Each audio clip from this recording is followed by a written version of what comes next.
program relates to the postgraduate program, the MA English program, and the final year of the MA English program, and it is based on this book, English in Use,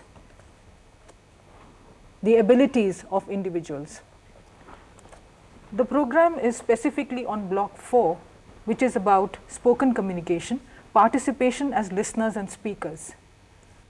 To participate in this discussion, I have with me in the studios today Dr. R. Kishore Kumar, who is a reader in the Center for ESL Studies, School of English Language Education, CIEFL, Hyderabad, and Dr. Geeta Durerajan, reader and head, Center for Evaluation, School of English Language Education, CIFL. Both of them have participated in the activities of the Open University. Dr. Kishore Kumar has been a counselor, writer of course materials, and has assisted us in the development of non-print materials as well. Dr. Geeta Durerajan is the author of these lessons which we shall be speaking about today. May I now request Dr. Kishore Kumar to begin the discussion by speaking about the differences between spoken and written texts.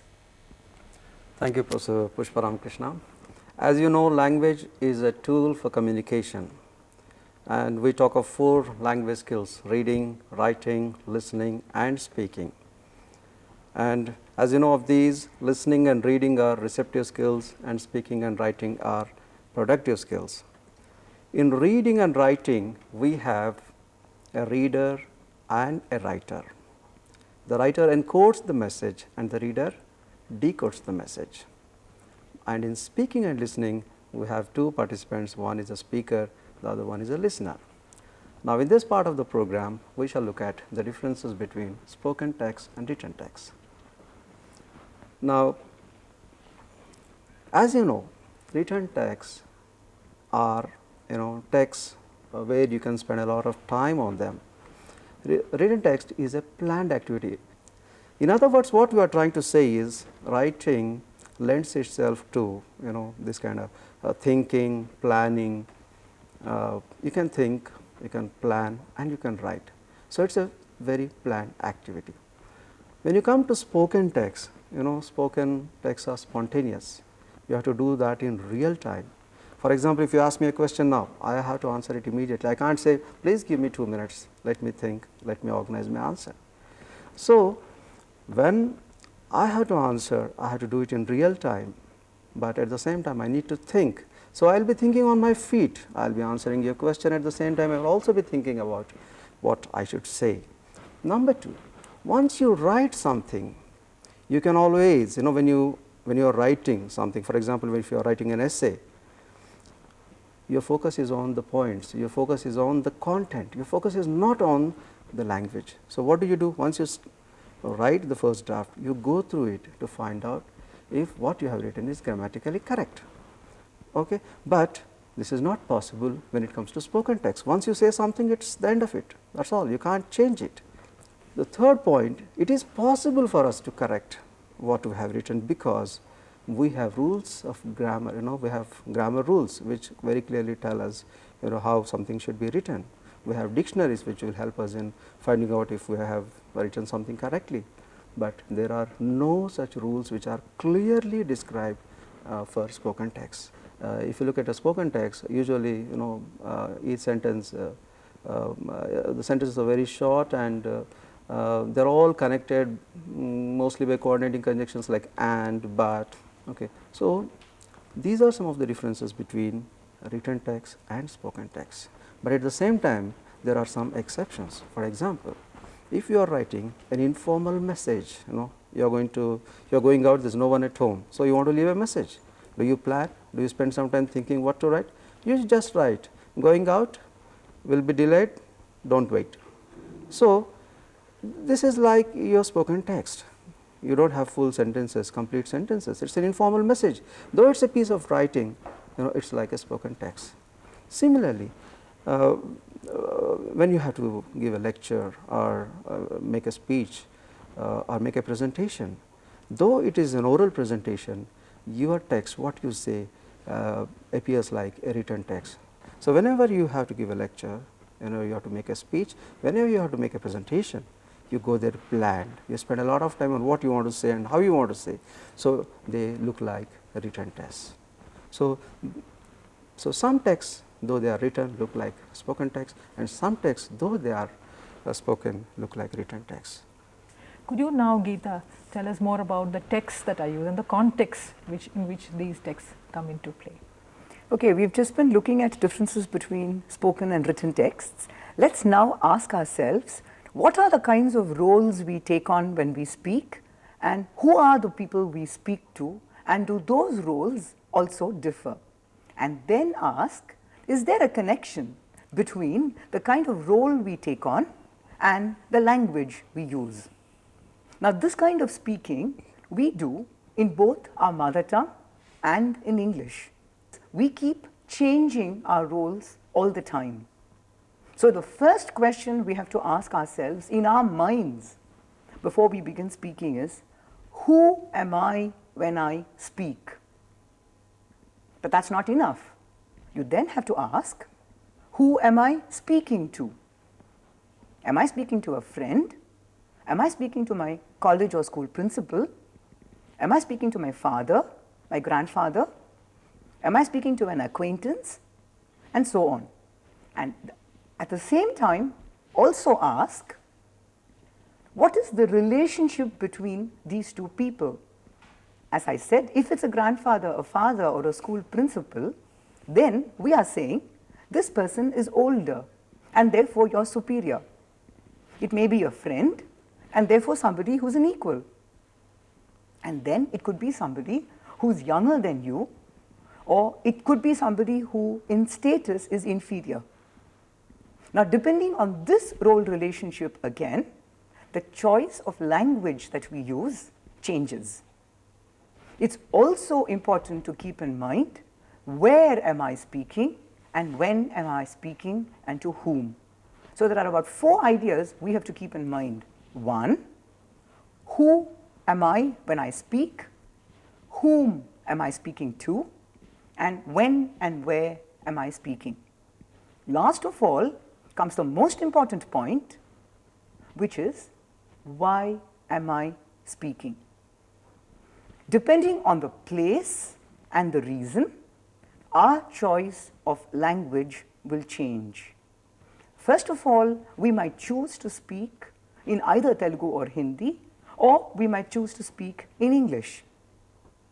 Now, if you're speaking in Telugu and Hindi and talking to your father, your mother, your grandfather or grandmother, you use honorific terms. You don't say nuvu, you say miru, and then everything else becomes easier. Now, in English, we don't have this choice. We therefore have to capture politeness in our language. Now, similarly, let's look at what will happen depending on the place in which you're speaking to someone. Think of your college or school principal. If you meet that principal in a shop, the way you talk to that person will be a little different from the way you will talk to that person inside his or her office. That too, therefore, is something we need to keep in mind. Now, let us look at one small example. We look at making requests. Okay, I'm going to show you a small example and then we will look at what the difference is. Let's take posting a letter. Now, if you wanted your friend or your brother or sister to post a letter, you'll simply say, post this letter for me. But if a lecturer were to ask a student, might say post the letter, or will state, will you post this letter for me? Now, if I wanted to ask Professor Pushpa Ramakrishna whether she can take my class, or Dr. Kishore Kumar, because he's my friend, I'll ask him, hey, can you take my class today? But supposing I wanted to ask a person who is a colleague, but somebody who is senior to me and also not my friend, I would have to be very, very careful about how I make that request. I may have to say, look, I have a small request. Would you be able to take my class tomorrow? Now look at the difference between the two. In one case we say, hey, can you take my class today? And in the other we say, I have a small request. Would you be able to take my class? The request is the same. The choice of language is different. Let's look at one more example. We're going to talk about asking for some money. You need to ask your friend to give you 10 rupees because you forgot to bring your lunch. What will you ask him or her? Hey, give me 10 rupees, da. Will that be acceptable? Or, if you want to be a little more polite, can you loan me some money? But supposing it's a lot more money and you're not sure whether the person will say yes or no, you will not say, give me 500 rupees. You will make it, I have a big favor to ask. If you don't mind, can you spare 500 rupees? Look, I promise to return it next month. Now let us take a look at this. What are we doing with this example? We're making the same request, but we're making it in different ways. Therefore, A, who am I when I speak? To whom am I speaking? Why am I speaking? And where and when will all determine the nature of language. Now, so far we've looked at unplanned speaking. Let's think about what happens when you can plan and speak. For let's say you've been told, you go to an interview and they tell you, plan and now speak for 2 minutes on a topic, we'll give you 5 minutes to think. Then it becomes closer to writing, closer to what Dr. Kishore Kumar spoke about when he spoke about writing. Then you can quickly put all your points down, order them and start speaking. Let us now quickly move to looking at the other aspect of oral communication, which is listening. Again, let's ask, what do we do when we listen to somebody speaking? If we're listening in Telugu and in Hindi, we have no problem. Even if that person mumbles some words, makes some mistakes, we can understand because it's our language. But when it is a language like English that we are not familiar with, we think that we should listen to every single word.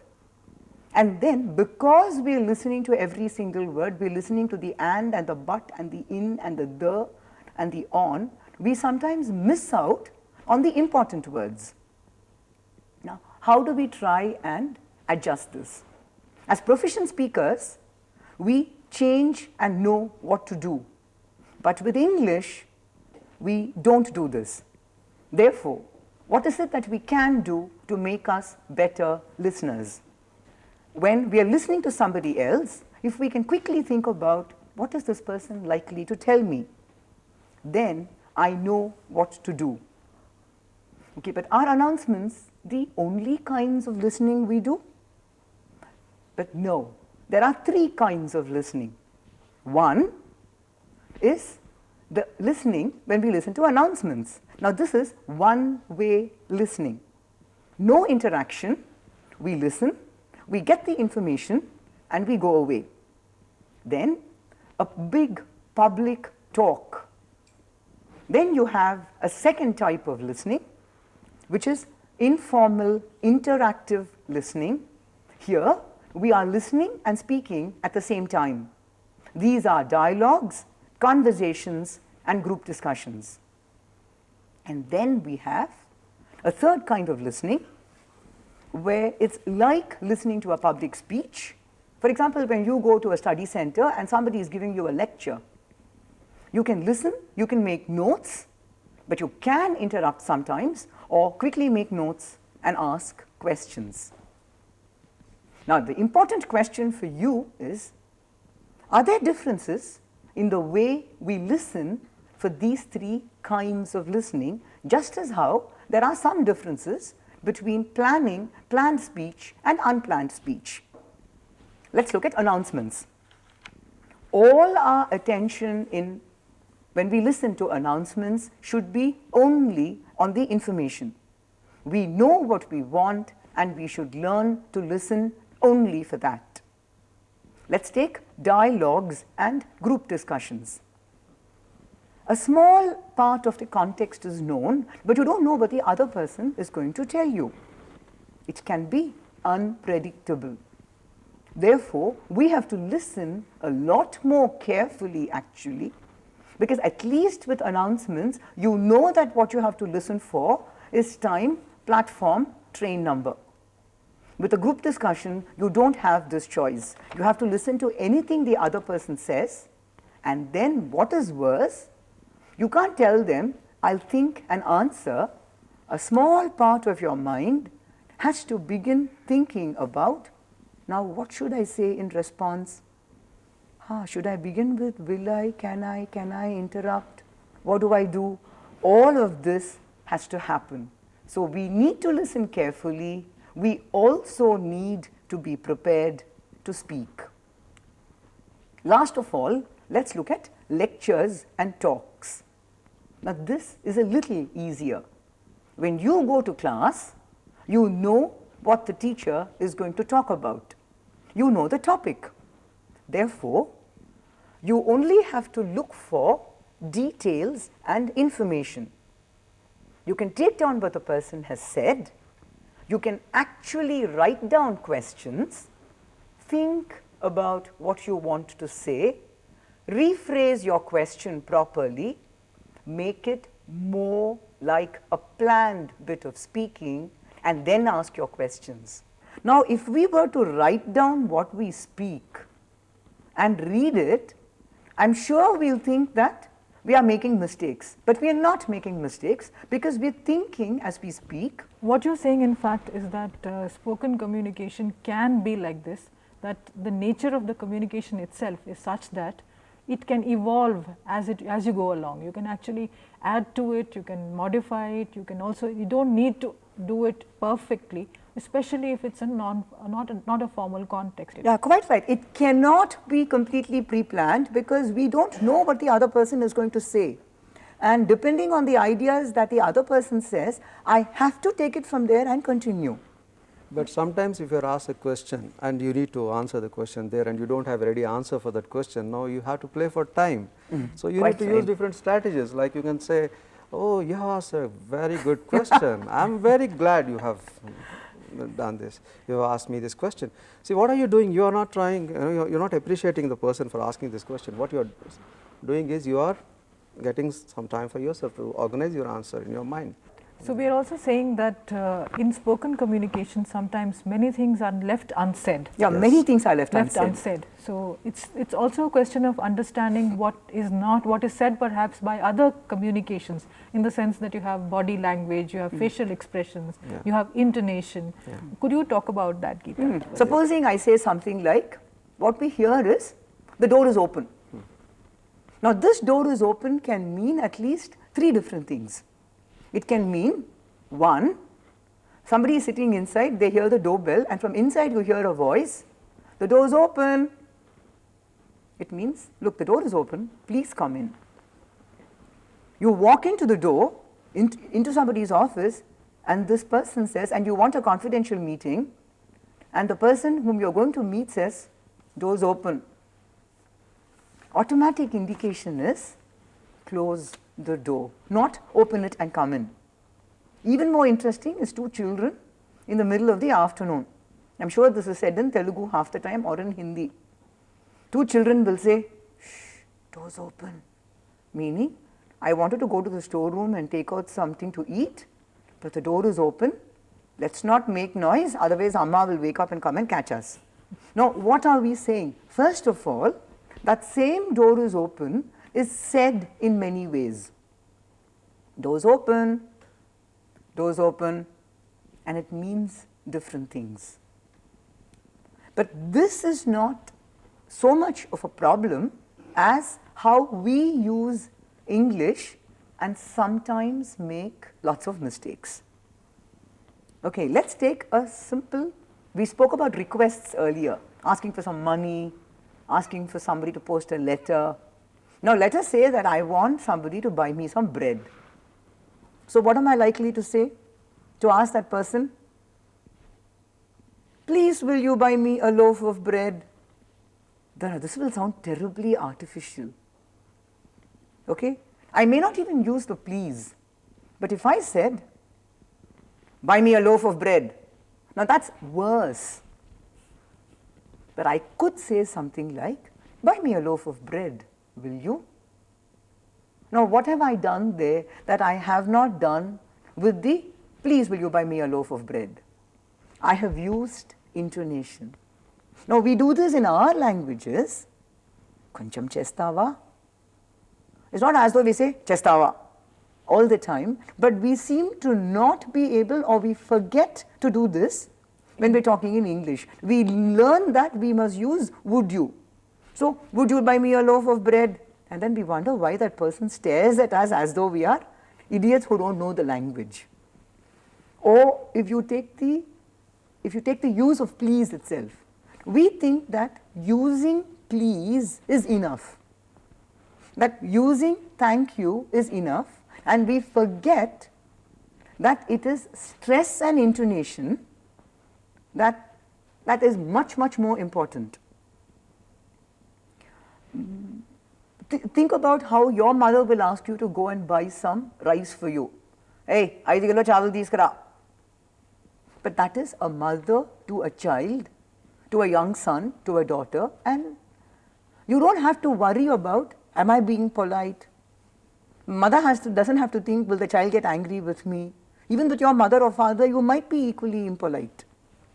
Impolite within quotation marks. But you can't do that when it is with friends, when it is with other people. We have to start thinking about what is the intonation we use. Are we at least conveying politeness through our voice, if not through language? Would you agree with that? Yes, Kishore, what do you say? Yeah, I certainly agree with you. It's very important that we use the right expressions.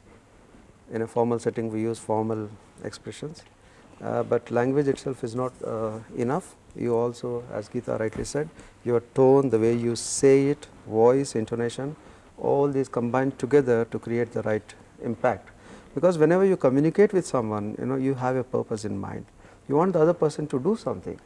You may be using very polite expressions, but if your facial expression doesn't match with, or your body language doesn't match with the expressions, then you don't have the impact and which it's you probably intend to. true that body language is first understood, Yeah. and you don't listen to the words, you Yeah. probably look at the person first. So Yeah. in spoken communication, body language has a greater role to play. Yeah, especially in formal presentations, and most of our participants may have to take part in group discussions, may have to make presentations. If they apply for jobs in multinational companies, this is what they are required to do. And as you say, when they speak, they have to look into the eyes of the audience. It conveys the impression that you are interested in what you are saying, you are interested in the audience, you are interested in them. And before you participate in the group discussions, you have to prepare yourselves well. Now in a discussion, what do? We agree with people, we disagree with people, sometimes we partially agree with people, sometimes we partially disagree with people, sometimes we have to give our opinion, sometimes we have to ask for clarification, we have to ask them to repeat what they have said, we have to interrupt them when they are speaking. Sometimes when we are speaking, if someone interrupts us, we have to politely tell them that they should let us finish what we want to say. So if we can learn these expressions, language of group discussion, language, you need to perform these but functions. Can I ask you a small question? Yeah. Now, is it okay for me to interrupt you like this in this discussion? Yeah, is this one of the ways of interrupting? No, that's not the right way. Then how would it be better done? No, you have to do it in a polite way. If I could say something, may I say something? If I may be allowed to say something, if I may interrupt, you have to preface it. You cannot, just start saying what you want to say. You have to seek their permission first, I think it will also depend upon the kind of discussion it is. For Yeah. instance, if it's a panel discussion, if Yeah. it's a kind of discussion where there are peers talking, then it's possible to expect somebody to interrupt. But it's something which is more formal. Perhaps you don't interrupt the other person. You wait Yeah. until they have said what they want to say Yeah. before you bring your point Yeah. to light. But No, it- and very often I think it would help if we remembered that if I want to interrupt, one of the first things I can do, as you pointed out, body language is important. If I'm sitting back like this, one of the first things I can do is Yes, to Lean indicate forward. that you want to say something, or put a finger up. Then the others know Yeah. that you have something that you to have something to say. It's just like how you bid for turn in a class. Yeah, but this How do does- you ask your teacher that you want to ask a question? You don't start asking the question immediately. Yeah. You simply put up a finger or a hand, Yeah. and if it's a good teacher, the teacher will Yes. make eye contact with you Actually, and tell you. If I may say something, in a meeting this is possible, you can show your hand and the chairperson will. In a group discussion, the leader emerges from the discussion. There Yes. is no leader. That's right. And some people have the habit of going on and on. So you need to interrupt. Quite right. Yeah. So so you need to know how to. Yeah, but then that implies that in a group discussion, you actually have to be a lot more forceful about yes. interrupting. You may have That's to say, what I meant excuse when I me, I said- want to say something. Yes, that's what I meant when I said that it depends on what you are doing. If it is Yeah. a group discussion, Yes. the Yeah. terms of that, terms of Yeah. reference for a group discussion Are will be very very different. different. Can we now wind up, because I think we are running short of time. Thank you, Kishore, for telling us about viewers about the differences between spoken text and written text. We started with that, and we have been supplementing whatever we have in the course material in the unit called Nature of Spoken Communication, Context and Text. Geeta, you spoke about different roles that people play, the kind of context there are the person who say talking has a purpose behind speaking, behind the communication, and how we relate that, the purpose to the person, and the kind of relationships that exist between people when they are talking, the turns they take, etc. You spoke about that.